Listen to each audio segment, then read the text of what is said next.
Jazakallah, Brother Muhammad Sheikh, for your enlightening talk. We now come to the question and answer session. So I'd like to invite Brother Muhammad Sheikh to come and take questions. We'll start from the ladies first. Assalamu alaikum. Welcome. My name is Usma. I just want to ask a question. Yes, please. From today's lecture, we came to know that in Surah Nur, ayat from 11 to 16 are related with Maryam, peace be upon her. But this great false charge is related with Aisha, peace be upon her, as it is agreed upon by all the Muslim scholars. Please, would you clarify that?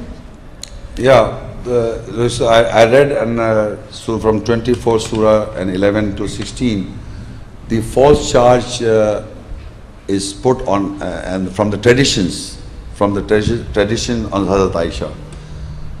So they say this is a false charge on Hazrat Aisha that is referring in the tradition, not in the Quran. First of all, she is not mentioned in the Quran. First of all, there is no name mentioned, neither her any situation is mentioned in the Quran, except they refer to this verse. So my explanation to this is that generally the false charge is Buhtanan Azim. That is the greatest or the biggest false charge with Allah and with Maryam. That's mentioned in the Quran. And it is also mentioned, the narration also mentioned how people said that how can you have a son, your father was not late. That's a false charge. You can read it in the false charge. So this I understand, the false charge, Buhtan and Azim, is mentioned with Allah, with Maryam. That is why I agreed that I read this ayah and explain.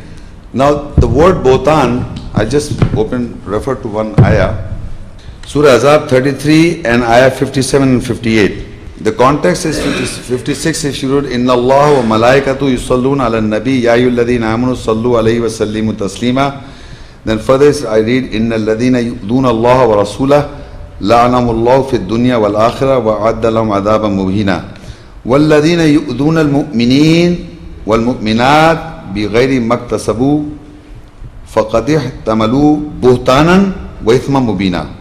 And Allah and His angels send blessings on the Prophet. O you believe, you send blessings on him and salute him with all respect.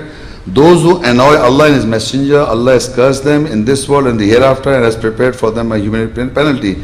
Those who annoy believing men and women under near on themselves and a charge and a great sin. Now Buhtan word is used in the Arabic, فَقَدْ احْتَمَلُوا بُهْتَانًا وَإِسْمًا مُبِينًا. And further if you read, it refers to Ya ayyuhan Nabi kulli azwajika wa banatika wa nisa'il mu'minin,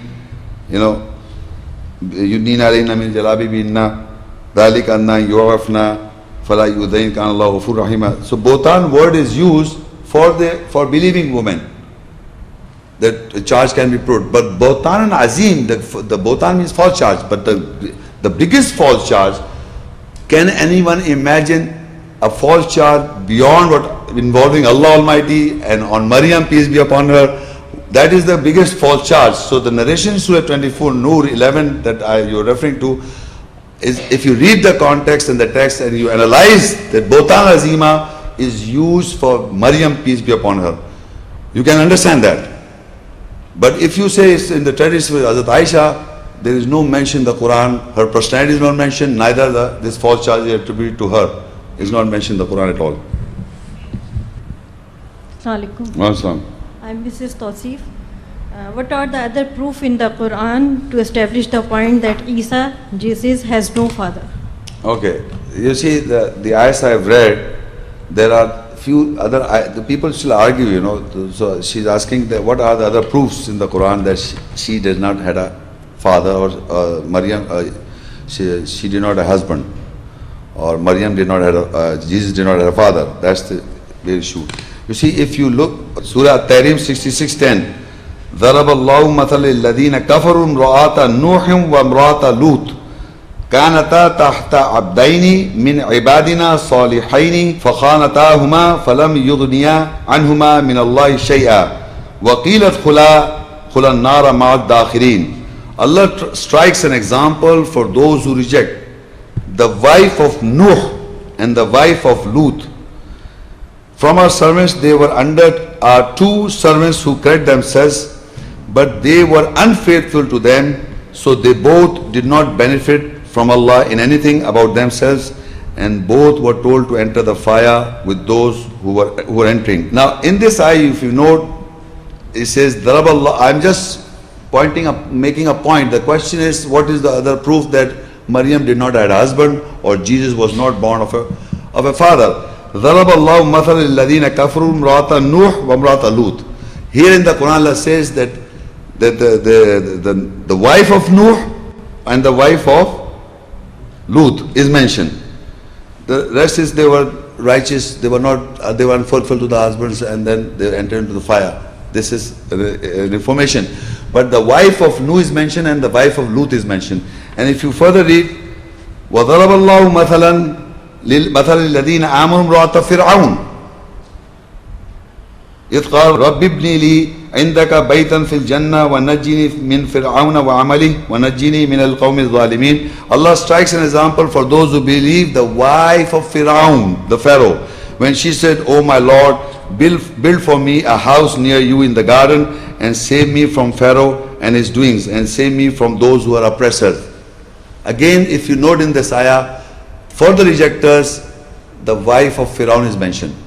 Before, wife of Nuh, wife of Lut. They are in continuation. 10, 11. Wife of Nuh is mentioned, wife of Lut is mentioned, wife of Fir'aun is mentioned. Now, if Maryam, they were producing children as parents. Now, further, if you read, وَمَرْيَمَ ابْنَةَ عِمْرَانَ الَّتِي أَحْصَنَتْ فَرْجَهَا فَنَفَخْنَا فِيهِ مِنْ رُوحِنَا وَصَدَّقَتْ بِكَلِمَاتِ رَبِّهَا وَكُتُبِهِ وَكَانَتْ مِنَ الْقَانِتِينَ.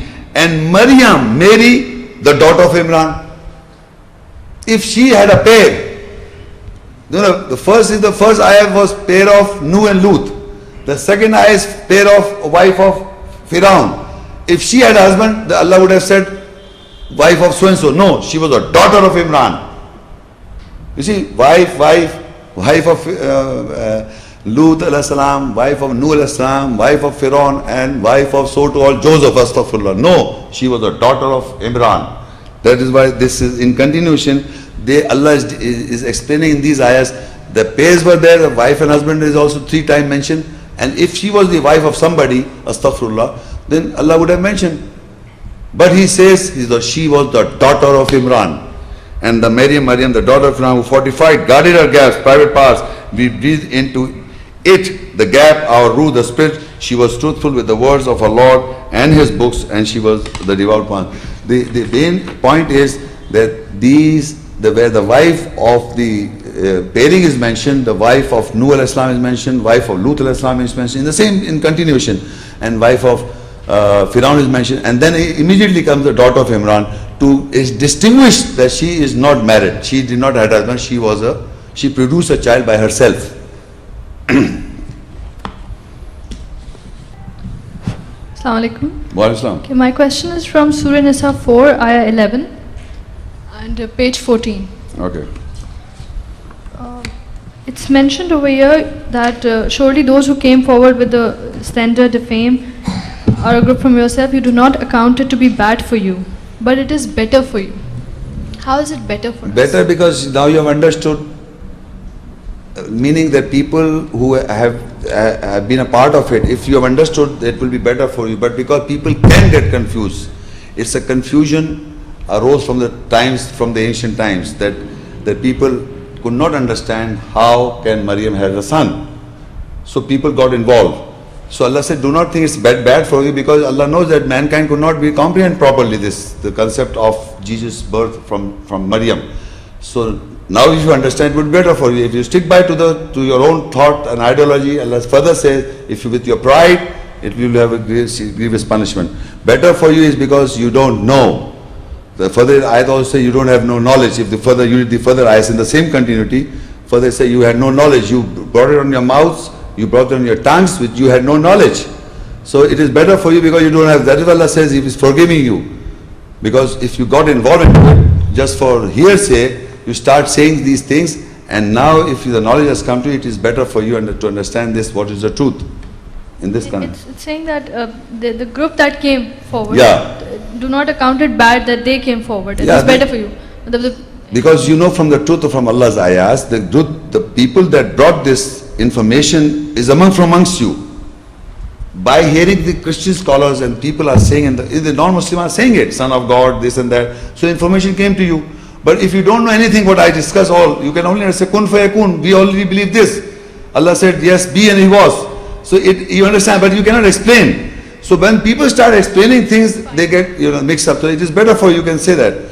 But now if you understood what I explained, it still is better for you. But if you still to their pride, arrogance, and then you still involved in those people said with their mouths and with this, so it is bad, it is wrong. So that is what Allah is saying in the whole ayahs. You read the whole concept, it says you had no knowledge, and if it were not Allah's bounty and favor on you, otherwise you will have a grievous penalty, because Allah knows that people can get confused in the creation of Maryam and Jesus also, peace be upon him.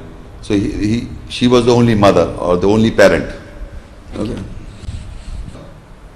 Assalamu alaikum, my name is Arshad. Okay.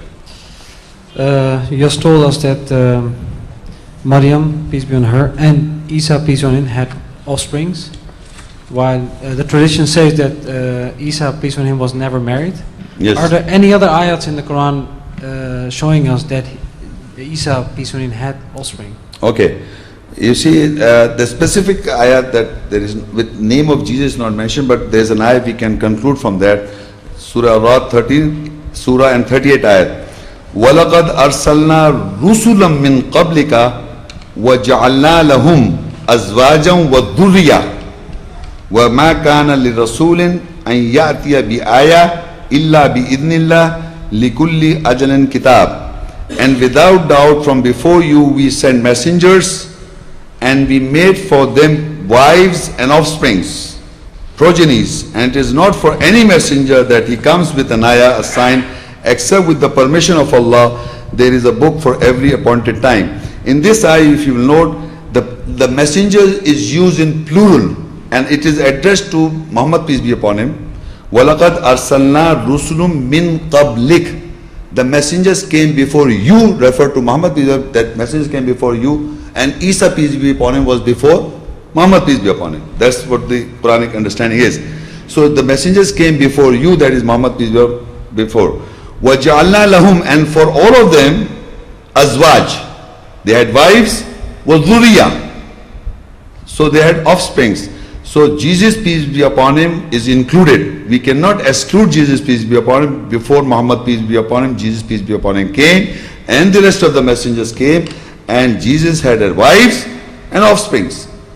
So that is an ayah that is establishing that Allah is also saying, and the dua of Imran's wife was that she, Maryam, should have an offsprings. So through Jesus, peace be upon him, the offsprings went on. So this is the ayat that refers to, not by name, but plural messengers are mentioned. Before Muhammad, peace be upon him, there were messengers, they had wives and offsprings.